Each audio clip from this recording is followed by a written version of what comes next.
Money में जो पिछले वीडियो में हम लोग क्वेश्चन आंसर कर रहे थे और समझ रहे थे, क्वेश्चन नंबर हम लोग उत्तर किए थे।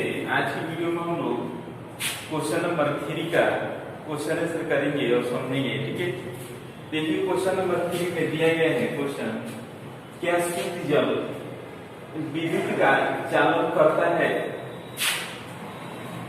यदि नहीं तो उसे चालक बनाने के लिए हम क्या कर सकते हैं? ठीक है, शुद्ध जो जल होता है क्या वो विद्युत का चालक होता है कि नहीं होता है? अगर जो है उसको चालक अगर बनाना होगा तो हम लोग किस प्रकार बना सकते हैं, तो इसके बारे में हम लोग को लिखना है। ठीक है, तो चलिए हम लोग इसमें लिखेंगे कि नहीं शुद्ध यानी शुद्ध जल को क्या बोला जाता है? तो अशुद्ध जल बोला जाता है। अशुद्ध जल के बारे में बता दें कि अशुद्ध जल जो होता है विद्युत का अल्प चालक होता है, यानी कम चालक होता है। ठीक है, बहुत ही कम।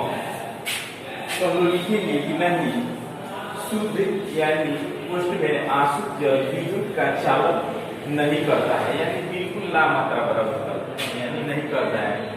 इसे चालक बनाने के लिए इसमें नमक क्या होता है? तो नमक इस प्रकार का लवण होता है। ठीक है, तो नमक अम्ल क्षार डालते हैं तो इस स्थिति में जल का चालक बन जाता है।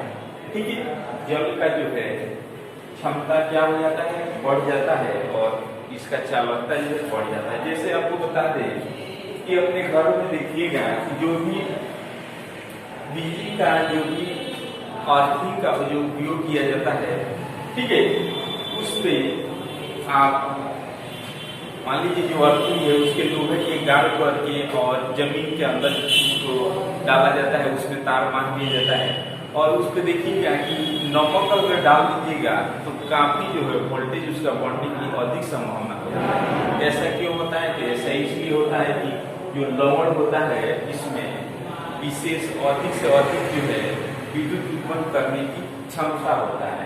ठीक है, तो ये चीज हम लोग जान चुके और समझ चुके। ठीक है, तो अम्ल क्षार और ये सब डाल करके हम लोग उसकी चालकता को बढ़ा सकते हैं। ठीक है, तो इससे संबंधित कभी कभी क्वेश्चन देता है कि अशुद्ध जल जो है विद्युत का सुचालक है या कुचालक है? ठीक है, तो अशुद्ध जल जो है ये विद्युत का किस प्रकार का है? विद्युत का कुचालक होता है। ठीक है, इस बात को आप लोग याद रखिएगा। ठीक है, क्या होता है? तो कुचालक होता है, न कि सुचालक। बाकी सारे चीज जो है द्रव में ये सब किसके अंतर्गत आएंगे? सुचालक के अंतर्गत आएंगे। ठीक है, तो ये चीज हम लोग जान चुके और समझ चुके। उसके बाद नेक्स्ट क्वेश्चन जो है, नेक्स्ट क्वेश्चन 4 नंबर दिया गया है, अपने आसपास दिखने वाले विद्युत लेपित वस्तुओं की सूची बनाइए। ठीक है, विद्युत से लेपित वस्तुओं की जो है सूची हम लोग को बनाना है। जैसे अपने आसपास, जैसे अपने घरों में देखे होंगे कि बहुत सारे सामग्री रखे गए हैं। ठीक है, तो उसपे जो है विद्युत लेपित के द्वारा उसको परत चढ़ाया जाता है और किस प्रकार का तो उजला रंग दिखाई देने लगता है। जैसे अपने घरों में बाइक देखे होंगे, बाइक का जो भी रिम होता है वो किस प्रकार का तो उजला दिखाई देता है। बाइक का हंडी जो होता है वो भी देखिएगा किस प्रकार का तो उजला दिखाई देता है। साइकिल आपके घर में होगा देखिएगा तो उसका हंडी जो होता है किस रंग का और रिम किस रंग का दिखाई देता है, तो उजला रंग के दिखाई देता है। ठीक है, तो किस पे? तो विद्युत लेपित उसको किया गया है और किस चीज से किया गया है, किस पे किया गया है, इस सब के बारे में हम लोग जानकारी करना है। ठीक है, तो देखिए हम लोग इसमें लिखेंगे,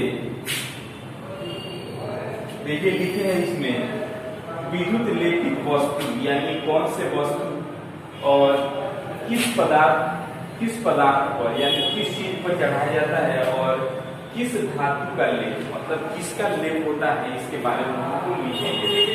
तो सबसे पहले फर्स्ट में हम लोग लिखेंगे साइकिल का हैंडल, साइकिल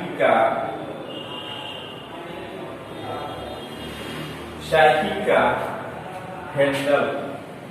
साइकिल का जो हैंडल होता है उस पे जो है व्हाइट रंग यानी चमकीला दिखाई देता है। तो किस पदार्थ पर जो होता है लोहा,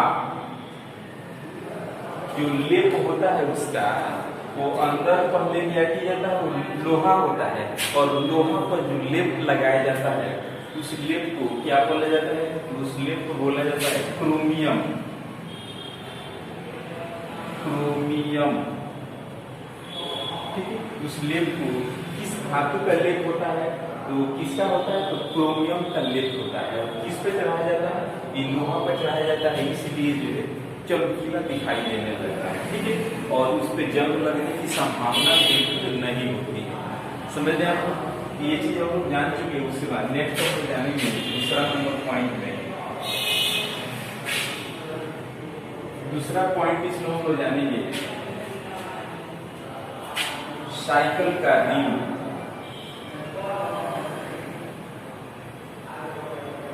साइकिल का रिम, ये भी देखिएगा किस रंग का दिखाई देता है, ये भी जो है व्हाइट उजला रंग का दिखाई देता है। वो भी क्या होता है, तो किस पदार्थ पर, तो ये हो जाएगा लोहा। और किसका होता है, ये भी जो है क्रोमियम, क्रोमियम का लेप होता है। उसके बाद नेक्स्ट हम जानेंगे तीसरा पॉइंट, इसमें हम लोग जानेंगे जैसे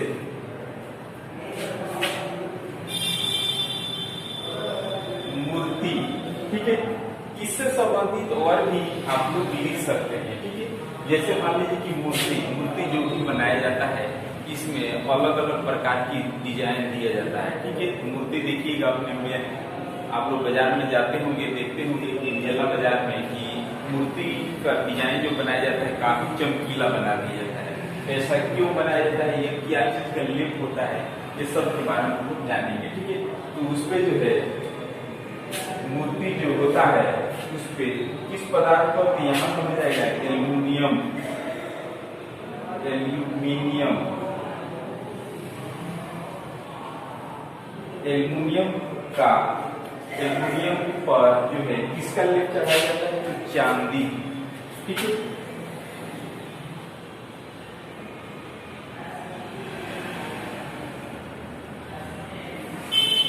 चांदी का जो है उस पर एल्यूमिनियम पर लेप चढ़ा दिया जाता है, इसलिए काफी मात्रा में चमकीला दिखाई देने लगता है, ठीक है।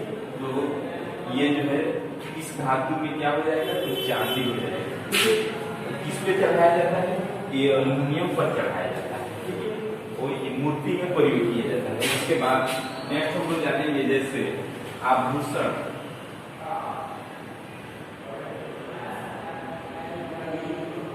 आभूषण के मतलब क्या होता है, जो सोना गहना जो भी होते हैं किसके अंतर्गत आते हैं, तो आभूषण के अंतर्गत आते हैं। तो आभूषण पर किसका लगाया जाता है, ये जो होता है चांदी, ठीक है। आभूषण माने मान लीजिए कि आभूषण में सोना चांदी ये सब तरह के गहने जो है आभूषण के अंतर्गत आ गया। अगर चांदी पर, चांदी को अच्छा और उसको दिखने के लिए अगर इस पे इसका लेप लगा दिया जाए, तो सोना का लेप लगा दिए तो और भी काफी जो है अच्छा दिखाई देने लगेगा और जो है काफी महंगा बिकने लगेगा, ठीक है। तो ये जो हो जाएगा क्या हो जाएगा, तो सोना, ठीक है। उसके बाद नेक्स्ट हम लोग जानेंगे, नेक्स्ट 5वां नंबर पॉइंट, मशीन के पार्ट पुर्जे।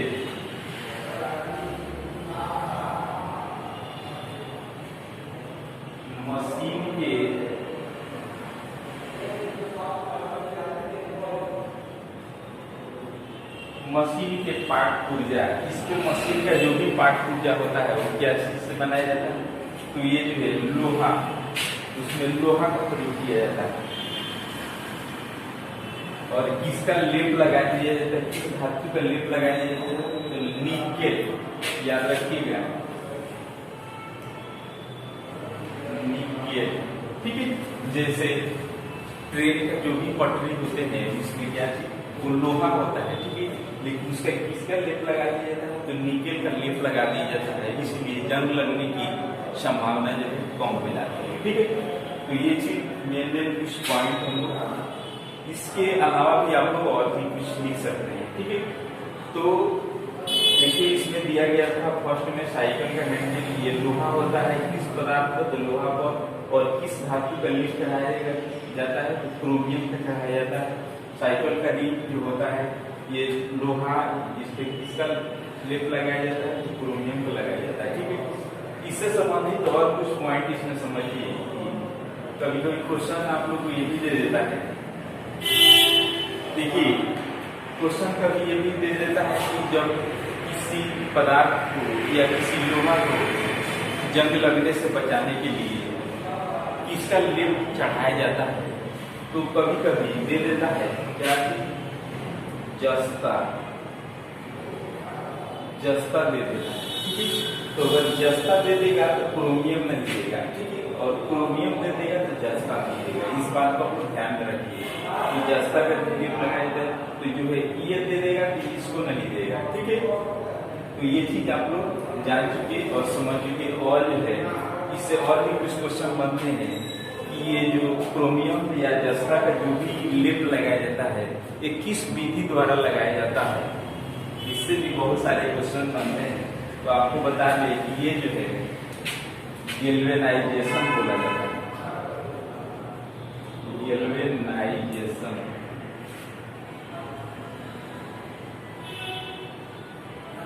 ये जो लेप लगाया जाता है क्रोमियम या जस्ता का लेप किस विधि द्वारा लोहे पर लगाया जाता है, इसको क्या बोला जाता है, गैल्वेनाइजेशन। गैल्वेनाइजेशन विधि के द्वारा इस लेप को लगाया जाता है। ठीक है, तो ये चीज हम लोग जान चुके और समझ चुके। तो आज की वीडियो में इतना ही, इसके आगे जो है तो अगर हम लोग जानेंगे और समझेंगे